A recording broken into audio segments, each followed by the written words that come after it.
How do you keep that spark and rush feeling that you yearn for? She said, how do you keep that spark, that rush feeling that you yearn for? That you yearn for. Ooh. You want to start this? Because you mentioned this the other day. Okay, cool. So I'm going to say this, man. Nurse Ward, I don't want to attend your wedding as grooms because they have anxiety. Tell them they can watch it online. They don't have to be anxious. What? So how do you keep that spark? So honestly, I know women use a lot of romantic terms that aren't. Romantic? No. Oh. Y'all use a lot of romantic terminology that's not sustainable. Like the phrase "in love." Like I love my wife, but in love is not sustainable because it's a romantic term and it sounds like something you say, like, oh my God, they're so in love, but it's not sustainable. It's almost like being on fire for God. You have moments where you feel like it. Sometimes you don't feel nothing, but you still got to show up as if it's there. And that's the important part about love because you don't choose how you feel. Because again, life happens. Things happen in life and you might not feel that spark. When people depressed, when people not working, when your man is not working or making the money he was before COVID, he ain't gonna feel sexy. So that spark thing, you can't chase that. Real love is showing up when you don't feel it. And you got to find somebody who's willing to fight through that thing even though that spark ain't there. Because again, I enjoy her company. And it's been times, I think, what scared me when we first got together was I never had relationship experience enough to be with somebody till I stopped feeling stuff. Like I didn't feel the warm and fuzzy no more. And I was like, do I love her?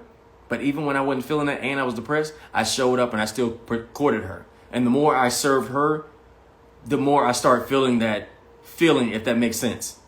Even though the warm and fuzzy was gone. So that thing you're chasing is kind of like a drug. It's like the first time you do drugs, it's the best feeling ever. And you'll chase that feeling for the rest of your drug habit, trying to chase that first time. That's not love. Love is showing up when that thing don't feel good. So if you just try to chase that feeling, you can watch porn. You could be somebody's sex buddy. But if you're trying to do real love, that ain't something you need to chase. You need to chase a man who's trying to bring his heart to you. You need to chase a man who's bringing his heart. He's showing up every day and he's trying to do partnership. That's the thing you chase. And while he's bringing his heart and doing partnership, you give him the best love he's ever asked for. That's how it keep happening because he'll keep coming back and wanting more because he know you're trying to do life with him versus just chasing that feeling because that feeling is a byproduct of it and it's scary and it's not sustainable. And the only thing you need to know if the love you want is sustainable because that's what really matters. And men will tell you that too. Like we love to, again, if you just trying to be somebody's smash buddy, you can always have that feeling. But if you're trying to be a wife, being a wife and a true partner, don't feel warm and fuzzy all the time. It ain't gonna feel good. So you got to figure out how to cultivate that environment. And for you, while you're chasing that rush, you got to chase building a home and a place where a man want to come home to every day. And that ain't always built around sex. We want it. We'll take some unsolicited sex. All the time. We'll take it. But if you want that man to come home every day, it ain't about that yearning or in love feeling because that ain't sustainable at all. Real love is ugly. It's been times where we both been blah. She going through her own little stuff. I'm going through my own stuff. We don't feel nothing, but we know we got to get in that bed and just talk to each other and have intimacy, even when it don't feel good. And not necessarily feel good between us, but like life kicking our butt. Yeah. Life just kicking our butt. And we just... And especially, I was going to add to that, sometimes, and I didn't realize this until I spoke to some of my friends of what you went through. Sometimes when people are going through depression or any type of depression, they're not going to be their best self. So it's not necessarily that they don't have that warm and fuzzy feeling with you or that they're not showing you love. It's that they're not even doing that for their own self. So sometimes, depending on what that person is going through or when they're going through it, don't blame yourself or don't feel like they're not into you or they don't have that warm and fuzzy feeling with you. It's just that they're going through their own personal stuff.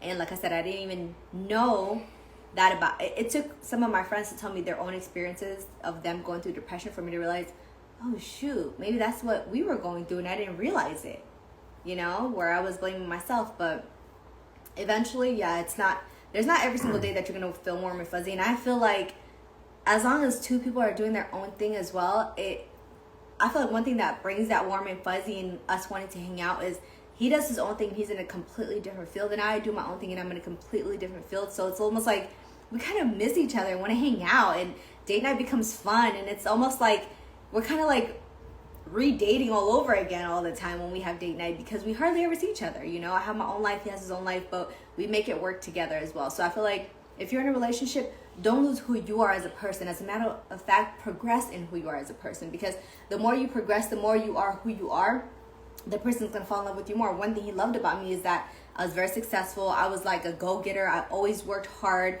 no matter what, you know? So if I'm just sitting at home all day, every day after we did get together and get married, he's gonna be like, that's not the person who I fell in love with, you know? But for me, I'm like, I do my own thing, he does his own thing, and then when we do come together, it's like, it's magical. It'd be great. Am I saying something wrong? Or no, you good, you good. I'm just telling her like this. Yeah. I'm sorry. That feeling, don't chase that. Chase friendship. Try to find a way to make him comfortable enough to share his heart with you. Because most men, we don't share our heart with you. But when we love you enough, we'll give it to you. And we only do it one good time. So if we feel safe enough to share our dark, because most men don't have community enough to like share their ugly.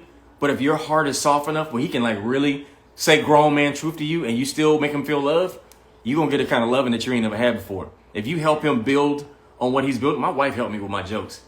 Like, if I'm already dope and she enhances my dopeness, I want to give her a little extra loving. If she know that I got a long day and I'm coming home and I didn't eat, she'll make sure food is ready for me. She'll help me with my lines when I'm doing auditions and stay up extra late. That made me want to take care of her. I honestly just want to make sure she's happy. I want to take care of her where she don't stress out about nothing. But she created an environment like that. But that makes a man want to love you and give you that rush when you create an environment for him to be his best self. So don't chase the feeling. Chase friendship and try to figure out a way to cultivate an environment so he can be his best self in your space.